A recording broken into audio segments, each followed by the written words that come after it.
Lesson बच्चे आपका 12th है, विद्या धनम। विद्या धनम यानी कि विद्या रूपी धन। विद्या को उन्होंने धन के समान बताया है कि जो सिर्फ पैसा धन नहीं होता है। जिस इंसान के पास अगर विद्या है वो किसी धन से कम नहीं होती है, ठीक। क्योंकि अगर आपके पास एजुकेशन है, नॉलेज है, तो आप उससे पैसा कमा ही सकते हैं ना, बिना उसके पॉसिबल नहीं है आज के समय में। तो न चोर हार्यम न च राजहार्यम। तो न का मतलब नहीं, चोर हार्यम चोरों के द्वारा चुराने योग्य, न नहीं, च और राजहार्यम राजा के द्वारा छीनने योग्य, न भ्रातृभाज्यम न च भारकारी। न तो भ्रातृभाज्यम भाइयों के द्वारा बांटने योग्य, और न भारकारी यानी कि भार को बढ़ाने वाली है। भार यानी कि किसी भी तरह के बोझ को, ठीक। फिर है व्यय कृते, व्यय करने से यानी कि खर्च करने से। वर्धत यानी कि बढ़ती है, एव ही नित्यम यानी कि हर रोज। विद्या धनम विद्या रूपी धन, सर्व धर्म प्रधानम सभी धनों में जो प्रधान है। प्रधान यानी कि सबसे ऊपर है, फर्स्ट नंबर पर है, ठीक। पूरे श्लोक का मतलब देखिए, अभी वो ये कहना चाह रहे हैं कि जो विद्या रूपी धन है वो सभी धनों में सबसे प्रधान है। क्यों प्रधान है? क्योंकि ना तो वो चोर के द्वारा चुराई जा सकती है। आज अगर घर में कोई चोर चोरी करने आता है तो वो धन उठाकर जा सकता है, आपकी चीजें उठाकर जा सकता है, विद्या चुरा कर नहीं जा सकता है, ठीक। ना ही राजा इससे आपको छीन सकता है। राजा आपसे कोई भी चीज छीन पाएगा लेकिन विद्या नहीं छीन पाएगा। भाइयों में बंटवारा होता है, जमीन का होता है, पैसों का होता है, हर चीज का हो सकता है, लेकिन विद्या का बंटवारा नहीं हो सकता ना। तो ना ही भाइयों के द्वारा बांटी जा सकती है, ना ही भार को बढ़ाने वाली है। इसका कोई बोझ भी नहीं है, आपको ज्ञान है केवल, है ना, तो इसका कोई आपके सर के ऊपर बोझ भी नहीं होता है, ना ही भार को बढ़ाने वाली है। मतलब खर्च करने से नित्य हर रोज ही वर्धत यानी कि बढ़ती रहती है। आप इसको जितना ज्यादा खर्च करेंगे, खर्च करने का मतलब है जब आपके अंदर जो भी ज्ञान है, अगर आप किसी और को वो ज्ञान बांटते हैं, नॉलेज देते हैं, तो वो बढ़ता ही है। अभी तक वो ज्ञान आपके पास था, आपने किसी और के साथ शेयर किया तो वो उसको भी ज्ञान मिल गया, तो ज्ञान बढ़ गया ना, सिर्फ आप तक सीमित नहीं रहा। तो विद्या धन जो है वो सभी धनों में सबसे प्रधान है। समझ में आया? इजी था ना। नेक्स्ट है विद्या नाम नरस्य रूपम अधिकम प्रच्छन्न गुप्तम धनम। विद्या जो नाम है वो नर का, नर यानी कि मनुष्य का जो रूप है, मनुष्य के रूप से भी अधिक है। मतलब कोई इंसान बोलते हैं ना कि दिखने में बहुत सुंदर होता है, वो रूप से बहुत सुंदर है, लेकिन उन्होंने कहा है कि विद्या जो है वो मनुष्य के रूप से भी अधिक सुंदर है। कहने का मतलब ये है प्रच्छन्न गुप्तम धनम, यानी कि अत्यंत ही गुप्त वाला धन है, मतलब कि ये दिखाई नहीं देता है, ठीक है, छिपा हुआ है, अत्यंत ही गुप्त धन है। विद्या भोग करी यशः सुख करी विद्या गुरुणाम गुरु। विद्या जो है वो भोग करी है, यानी कि आप अपनी लाइफ में जितने भी भोग के साधन हैं, भोग के साधन का मतलब होता है आपको जो भी चीजें चाहिए, आज आपको गाड़ी चाहिए, घर चाहिए, जो भी ये भोग के सब साधन है, बड़ा मकान चाहिए, तो हम उसको कमा कैसे सकते हैं? हमारे पास नॉलेज होएगी तो हम उससे कोई बिजनेस करेंगे या काम करेंगे तो पैसा आएगा, तो हम ये चीजें खरीद सकते हैं, ठीक। तो वो कह रहे हैं कि विद्या जो है वो भोग का साधन उपलब्ध कराने वाली है, यानी कि हमें ये सब चीजें दिलाने वाली है, भोग वाली। यशः हमें फेम दिलाती है, प्रसिद्धि दिलाती है। जो इंसान बहुत ज्ञानी होता है, आज जितने भी बड़े बड़े ज्ञानी हैं सब बहुत फेमस ही हैं। सुख करी है, मतलब हमें सभी तरह के सुख के साधन प्रदान करने वाली है। विद्या जो है वो गुरुओं की भी गुरु है, यानी कि कोई भी जितने भी गुरु हैं वो उनसे भी उनकी भी वो गुरु है। क्लियर? विद्या गुरुओं की भी गुरु है। विद्या बंधु जनः विदेश गमने विद्या परा देवता। विद्या जो है विदेश जाने पर बंधु जन है। जब हम कोई इंसान फॉरेन जाता है, आज के समय में अगर बच्चे भी जा रहे हैं, स्टडी पर्पस के लिए जाते हैं ना फॉरेन में, ठीक, तो वहां उनको कोई ना जानता है, अकेले जाते हैं, कोई फैमिली नहीं होती है साथ में, कोई जान पहचान वाला नहीं होता, लेकिन उनके पास उनका खुद का ज्ञान होता है, तभी वो वहां सरवाइव कर सकते हैं। अनपढ़ बंदा तो वहां भटक जाएगा, ठीक है ना। नॉलेज वाला बंदा ही जा सकता है ना, तभी वो वहां पर रह सकता है। तो विद्या विदेश जाने पर आपका बंधुजन है, यानी कि मित्र है। क्लियर। विद्या परा देवता, विद्या जो है वो सबसे बड़ी देवता है।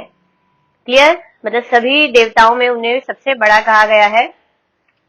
विद्या राजसु पूजते न ही धनम, विद्या जो है वो राजाओं में पूजी जाती है। जब राजाओं का समय था ना, जितने भी देश पर राजा आए थे, राज कर रहे थे, तो वो भी अपने क्या बोलते हैं, सभा के अंदर जितने भी बड़े बड़े विद्वान थे उनको रखा करते थे, अच्छी अच्छी पोस्ट पे रखते थे, क्योंकि वो समय समय पर राजा को नॉलेज देते रहते थे। तो विद्या जो है विद्या राजाओं में पूजी जाती है, ना कि धन पूजा जाता है। मतलब राजा लोग ज्ञान को महत्व देते थे, पैसे को इतना महत्व नहीं देते थे। ठीक। विद्या विहीनः पशु, जो इंसान विद्या से विहीन है, यानी कि जिसके पास ज्ञान नहीं है, विद्या के बिना है जो पर्सन, वो पशु यानी कि जानवर, पशु के बराबर है। विद्या से विहीन इंसान पशु के बराबर है। थर्ड है बच्चे भी आपका केयू रहा, केयू रहा यानी कि बाजूबंद, न विभूषयंती, नहीं शोभा पाते हैं। पुरुषम, पुरुषों को। हारा यानी कि हार, न नहीं चंद्र उज्ज्वला, चंद्रमा के समान चमकदार। न स्नानम, ना ही स्नान। न विलेपनम, ना ही शरीर पर कोई भी तरह का लेप किया हुआ, यानी कि चंदन का लेप किया हुआ, या कुछ भी एक तरह से आप आज के समय में बोलें तो परफ्यूम लगाया हुआ, कुछ भी कह लीजिए आप। फिर है न कुसुमम, ना ही फूल। न अलंकृता मूर्धजा, अलंकृता यानी कि सजा हुआ, और मूर्धजा यानी कि चोटी। ठीक। फिर है वाणी एका, संधि करते हैं तो निकलेगा एका वाणी, तो एक वाणी ही सम अलंकरोति यानी कि सुशोभित करती है। पुरुषम, पुरुषों को। या संस्कृता धार्यते, जो संस्कृत यानी कि संस्कार से जो युक्त होती है और धारण की जाती है। क्षीयन्ते अखिल विभूषणानि, क्षीयन्ते यानी कि नष्ट हो जाते हैं। अखिल विभूषणानि, सभी तरह के आभूषण, सारे आभूषण। सततम, लगातार या फिर हमेशा।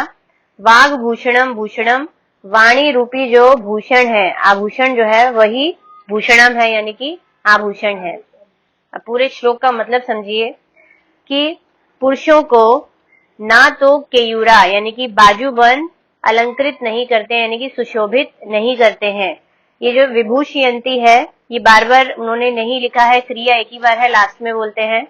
तो हम स्टार्टिंग से क्या बोलेंगे कि पुरुषों को ना तो बाजूबंद, बाजूबंद यानी कि एक तरह से हाँ ब्रेसलेट्स वगैरह, तो ना तो बाजूबंद, ना ही चंद्रमा के समान उज्जवल हार यानी कि गले में पहना हुआ कोई भी हार, ना ही स्नान, ना ही शरीर पर लगाया हुआ किसी भी तरह का सुगंधित द्रव्य लेप, ना ही फूल और ना ही चोटी। ये सभी पुरुषों को कह लीजिए या फिर मनुष्यों का कह लीजिए आप, सिर्फ पुरुषों का नहीं, चोटी वगैरह पुरुष तो करते नहीं है, तो यानी कि मनुष्यों को ये सब चीजें जो है वो सुशोभित नहीं करती हैं। क्योंकि अक्सर मनुष्य क्या होते हैं, अच्छे से बाल बना लेते हैं या शरीर पर लेप लगा अपने आप को सुंदर बनाने का कोशिश करते हैं। ठीक। तो ये सब लगाने से वो कह रहे हैं कि मनुष्य जो है वो सुशोभित या फिर सुंदर नहीं होते हैं। वाणी एका सम अलंकरोति, केवल एकमात्र वाणी है, वाणी यानी कि आपके जो बोल हैं, ठीक, वही आपको सजाती है। अगर आपने कपड़ा बहुत अच्छा पहना हुआ है, आप बहुत सुंदर दिख रहे हैं, मेकअप अच्छा किया है, लेकिन हम मुंह से क्या बोल रहे हैं, गालियां बोल रहे हैं, तो किसको अच्छे लगेंगे? किसी को अच्छे नहीं लगेंगे। और भले ही आपने कपड़े अच्छे नहीं पहने हैं, ठीक है, सादे से कपड़े पहने हैं, आप देखने में इतने सुंदर नहीं है, लेकिन आप किसी से बात कर रहे हैं तो मिठास निकल रही है, तो सामने वाले को वो पर्सन अच्छा लगेगा। समझ में आया? तो एकमात्र वाणी ही है, यानी कि आपके जो बोल हैं, वचन हैं, वही मनुष्यों को सजाते हैं, जो कि संस्कृता धार्यते, संस्कार से ही धारण किए जाते हैं। अगर किसी इंसान के अंदर अच्छे संस्कार होंगे, वही अच्छा बोलेगा। क्लियर है? फिर है अखिल भूषणानी, जितने भी सभी आभूषण जो हैं, वो सारे के सारे अखिल मतलब नष्ट क्षीयन्ते यानी कि नष्ट हो जाते हैं। सभी आभूषण नष्ट हो जाते हैं, यानी कि आप अपने शरीर को सजाने के लिए जितने भी तरह के आभूषण पहन लें वो सब कभी ना कभी तो समाप्त या खत्म हो ही जाएंगे कि लेकिन जो वाणी रूपी आभूषण है, ठीक, वो सततम भूषणम, हमेशा यानी कि लगातार बने रहने वाला ही आभूषण है, वो कभी भी नष्ट नहीं होता है। समझ में आया? लास्ट बच्चे है अभी आपका फोर्थ, विद्या नाम नरस्य कीर्ति अतुला। आपको ये जो कीर्ति र तुला दिख रहा है, कीर्ति को विसर्ग था और विसर्ग के बाद अतुला था। विसर्ग आधे र में कन्वर्ट हुआ, आधा र और अ मिलकर र पूरा बन गए। अतुला का मतलब होता है अतुलनीय, ठीक है, जिसकी तुलना ही नहीं की जा सकती। और कीर्ति यानी कि कीर्ति का मतलब होता है यश या फिर फेम। विद्या नाम नरस्य मतलब कि वो ये कहना चाह रहे हैं कि विद्या जो है मनुष्य की अतुलनीय कीर्ति है, यानी कि आप तुलना ही नहीं कर सकते, सबसे अलग अनुपम कीर्ति यानी कि फेम, यश या फिर प्रसिद्धि कह लीजिए, ठीक है। विद्या मनुष्य की अतुलनीय या फिर अनुपम प्रसिद्धि है, ठीक, मतलब कि इंसान विद्या से इतना ज्यादा फेमस हो जाता है आप उसकी तुलना ही नहीं कर सकते। भाग्य क्षय च आश्रय, और भाग्य के क्षय हो जाने पर, क्षय का मतलब नष्ट हो जाने पर, वो आपका आश्रय यानी कि सहारा बनती है। कभी कभी किसी इंसान का समय खराब आ जाता है, बुरा समय आ गया है, ठीक है, उसको एकदम लॉस हो गया है, ठीक है, तो भाग्य क्या हो गया, उसका नष्ट हो गया। तो उस समय अगर कोई इंसान नॉलेज वाला होगा, ज्ञान वाला होगा, तो वो वापस से स्टैंड हो जाएगा। तो उस समय विद्या क्या बनती है, सहारा बनती है। फिर है धेनु काम दुग्धा। आपने कभी सुना होगा कि कामधेनु एक ऐसी गाय थी जिससे आप जो कुछ मांगे वो आपको देती है ना, आपको इच्छित फल प्रदान करने वाली धेनु है, गाय का नाम है कामधेनु। तो कहा गया है कि ये एक ऐसी गाय है, मतलब कामधेनु जो आपकी सभी इच्छाएं पूरी करने वाली धेनु के समान है, गाय के समान है। क्लियर? रतिश्च विरहे, रतिश्च विरहे यानी कि विरह के समय, विरह मतलब वियोग के समय, जब कभी सब हमको छोड़ छाड़ के चले जाएं, हम अकेले पड़ जाएं, वियोग हो गया, तो उस समय ये रति के समान है। रति यानी कि प्रेम के समान है। क्लियर? यानी कि कोई इंसान अगर आपसे प्यार नहीं करेगा, सब आपको छोड़ देंगे, तो अकेली एक विद्या है वो आपके लिए प्रेम का काम करेगी। अगर आपके पास ज्ञान होगा तो आप फिर से सब कुछ पा लेंगे। नेत्रम तृतीयम च सा, वह जो है वो तीसरी आंख है, ठीक है, मतलब कि कभी कभी इंसान कंफ्यूज हो जाता है, हम देखकर भी सही डिसीजन नहीं ले पाते हैं, तो हम शांति से अगर सोचें, अपना बुद्धि लगाएं, तो हम सही डिसीजन ले पाते हैं। तो यानी कि ये तीसरी आंख के समान है। फिर है सत्कार आयतनम, सत्कार का केंद्र है, सम्मान का केंद्र है, जिसके पास ज्ञान होगा सब लोग उसका सम्मान करते हैं। केंद्र यानी कि सेंटर पॉइंट। क्लियर?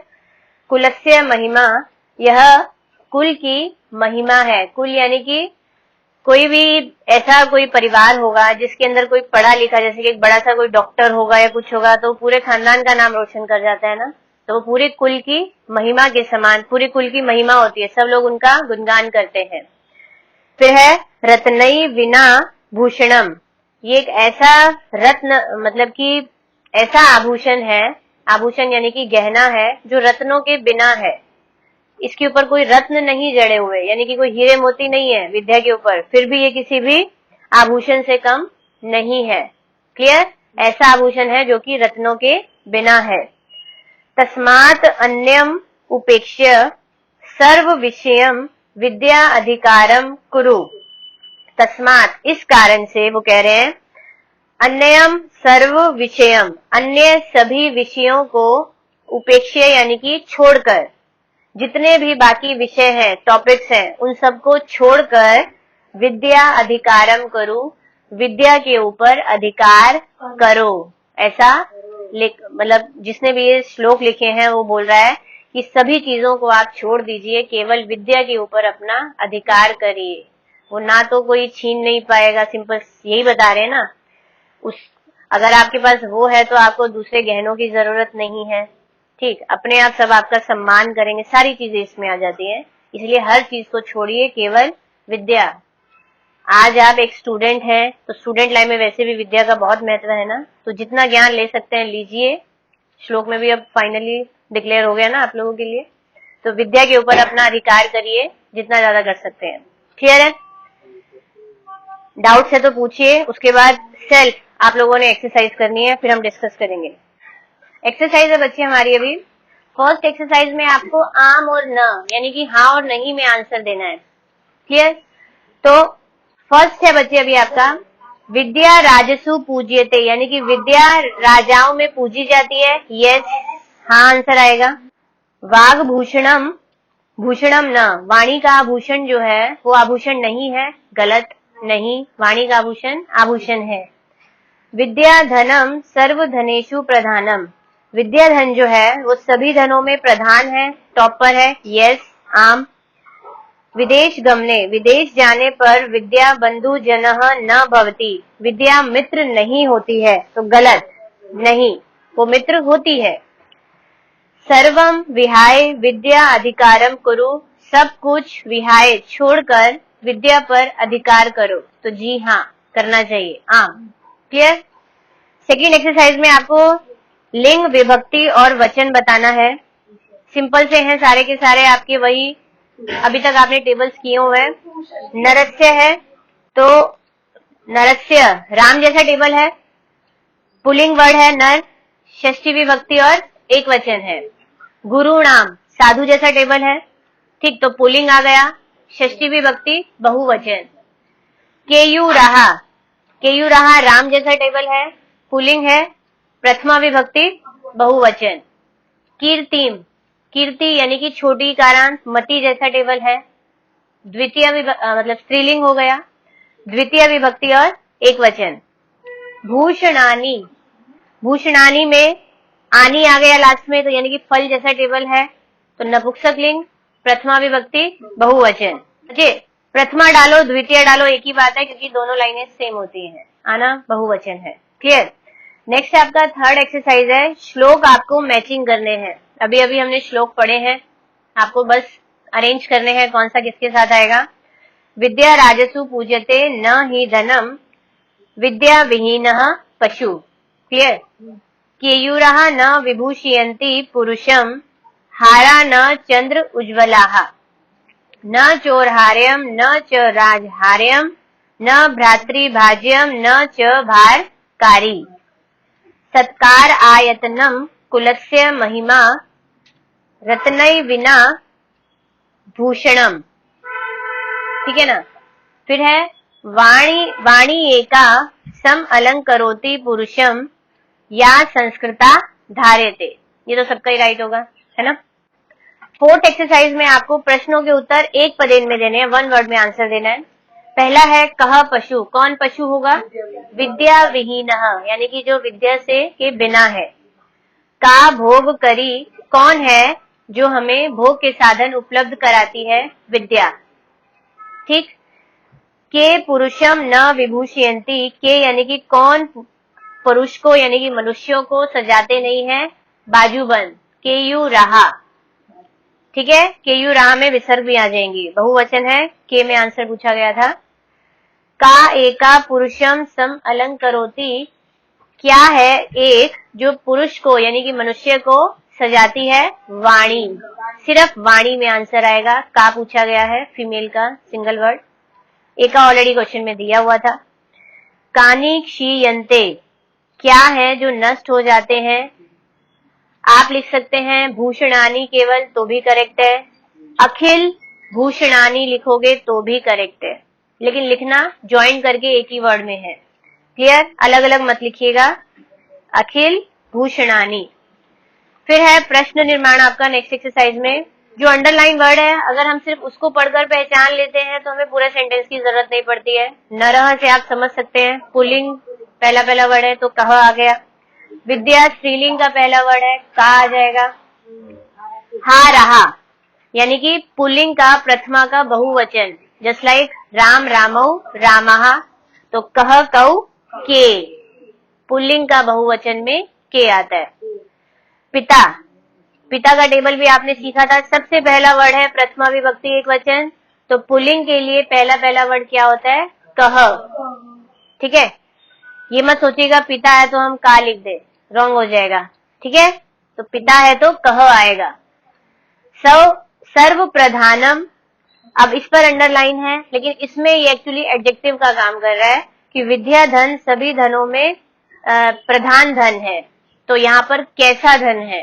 ठीक, तो ये नपुंसकलिंग का है और एडजेक्टिव है, तो कीदृशम, क में बड़ी, द में री की मात्रा, श शलगम और म में हलंत, कीदृशम। फिर आपका लास्ट है दिक्षु। दिक्षु का मतलब होता है चारों दिशाओं में। ठीक, सप्तमी विभक्ति है ये, तो फिर यहाँ पर आ जाएगा, जहां पर आता है चारों दिशाओं में, तो कहाँ? विद्या चारों दिशाओं में कीर्ति यानी कि यश को फैलाती है, तो कहाँ फैलाती है? तो इसीलिए आंसर आएगा कुत्र। समझ में आया? नेक्स्ट आपका है पूर्ण वाक्य में आंसर देने हैं।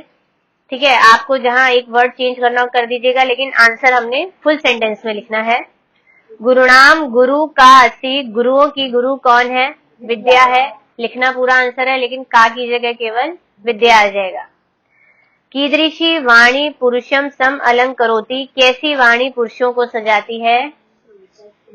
देखिए यहाँ पर कीदृशी की जगह 3 वर्ड आने चाहिए। या संस्कृता धार्यते, जो संस्कार से धारण की जाती है, संस्कार युक्त धारण की जाती है। सा वाणी, वह वाणी, तो मेरे हिसाब से या संस्कृता धार्यते, फिर सा आना चाहिए, फिर वाणी पुरुषम सम अलंकरोति। बाकी जैसा आपको टीचर ने कराया हो कर लीजिएगा। क्लियर?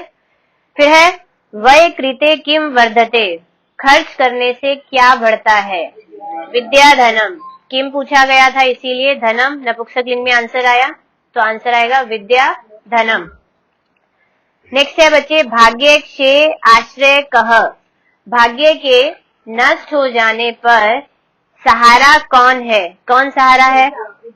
विद्या है, जो भाग्य के नष्ट होने पर भी सहारा का काम करती है। लेकिन यहाँ पर क्वेश्चन में गलत है, इन्होंने कह पूछा है, गलत दिया हुआ है। एक्चुअली इनको का पूछना चाहिए था, का, क्योंकि आंसर हमारा फीमेल में आ रहा है विद्या। ठीक है, तो भाग्य क्षे आश्रय विद्या भवती। क्लियर? लास्ट एक्सरसाइज कुछ नहीं है, आपको वर्ड्स दिए हुए हैं, आपने उसके अंदर से पुल्लिंग के अलग छांटने हैं, स्त्रीलिंग के छांटने और नपुंसकलिंग के। तो पुल्लिंग के पहले मैं सारे वर्ड्स बोल देती हूँ। फर्स्ट तो आपको दे ही रखा है हा रहा, नेक्स्ट है मूर्धजा, पशु और गुरु, गुरुह, पशुह, विसर्ग भी रहेंगी। स्त्रीलिंग में है अलंकृता, फिर है विद्या, संस्कृता, आ वाले तो वैसे भी स्त्रीलिंग में आ ही जाते हैं, पता ही है आपको। रति भी आपका स्त्रीलिंग वर्ड है, छोटी का अंत है। नपुंसकलिंग में भूषणम, धनम, सततम और कुसुमम। क्लियर? सबका चैप्टर हमारा खत्म, एक्सरसाइज खत्म हो गई है। क्लियर है? डाउट्स निकलेगा तो पूछ लीजिएगा बच्चे। चैप्टर बच्चे फिनिश, एक्सरसाइज खत्म, सॉल्व हो चुका है। फिर भी किसी भी बच्चे का कोई भी डाउट आता है आप पूछ सकते हैं। Okay, good bye, take care, जय हिंद।